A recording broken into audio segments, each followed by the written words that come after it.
Hi Rohan, thank you so much for joining us today. Pleasure. Today we are going to talk about the energies of water. Mm-hmm. Now you've studied the properties of water for quite some time, haven't you? And the molecules, and on that path you've just discovered quite a lot of things about it. So if you could just take us back to really why you got interested in water and where it all began. Well, I'm a researcher of water, actually. I research that amongst other things that obviously affect our lives.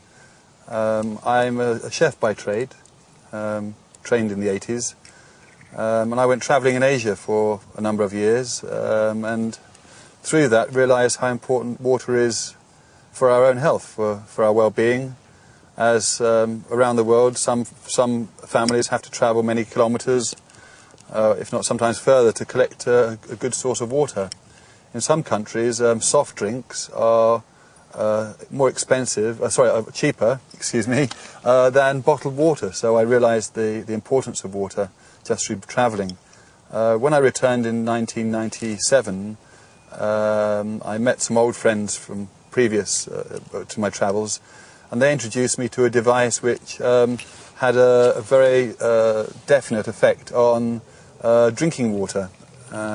Just by putting a device near to lifeless water, it became crystal-like and bright, and it tasted nicer. So that fascinated me, and just because we'd been to a number of restaurants as well, I realised that restaurants were cooking with lifeless, should we say, chlorinated tap water, which obviously has no benefit particularly to us, but also the chefs who source important ingredients, and they're very particular about that, were cooking with water that actually demineralizes and denutrifies the ingredients they're cooking. So I knew I had an opportunity to market to these people, and in turn it turned me into research, just a researcher, as I was very interested in finding the reasons why this was the case and the benefits to all humans, including, of course, around the world.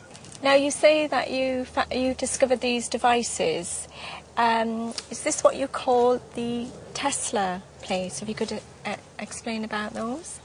In actual fact, these other devices weren't the Tesla devices. Oh, they weren't the Tesla? No, but through research I found a number of other devices that have an amazing effect on water, and Tesla is just one of, I would say, 5 or 6 other devices that have an effect on water. Okay.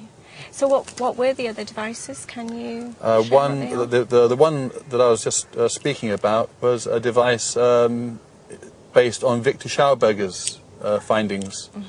Mm-hmm. He was an Austrian woodsman. He worked in the forests, a forester, back in the, I suppose, 1930s.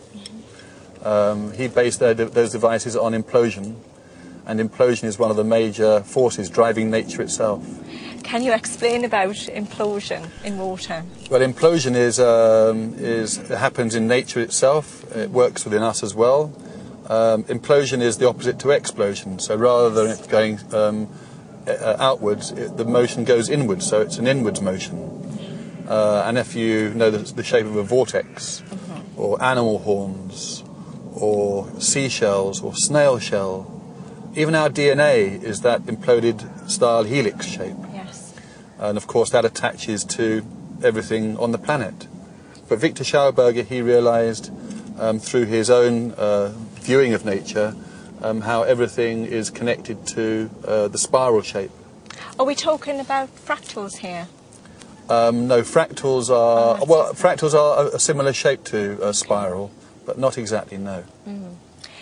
Can you tell me about the properties of seawater? Why that's so important? Well, seawater itself is a composition of minerals and nutrients and phytoplanktons, all really connected to the life and the livelihood of all sea life, but also through emission, of course, and through the sun and the hydrological cycle, it's a source of our fresh water because of the rain and, of course, storms and tornadoes. They pick up water, of course, in a spiralling shape, and they drop it on countries like England. Okay. It gets a bit wet sometimes. But. So when you use the devices and you change the molecules, what difference does it make in our body? Because people drink tap water all the time, yes. and we're still walking around, we're pretty much okay. But could you tell us to what degree it really does help and benefit the body? Well, we are very strong creatures, as I think all animal life are quite strong in their physiological robustness. But in nature, water swirls and meanders, which re-enlivens itself. So it's a self-perpetuating life cycle of water. And in cities and towns, unfortunately, water is forced through straight pipes, also under pressure, so the water can't move anymore. It becomes straitjacketed, and that reduces greatly its life force.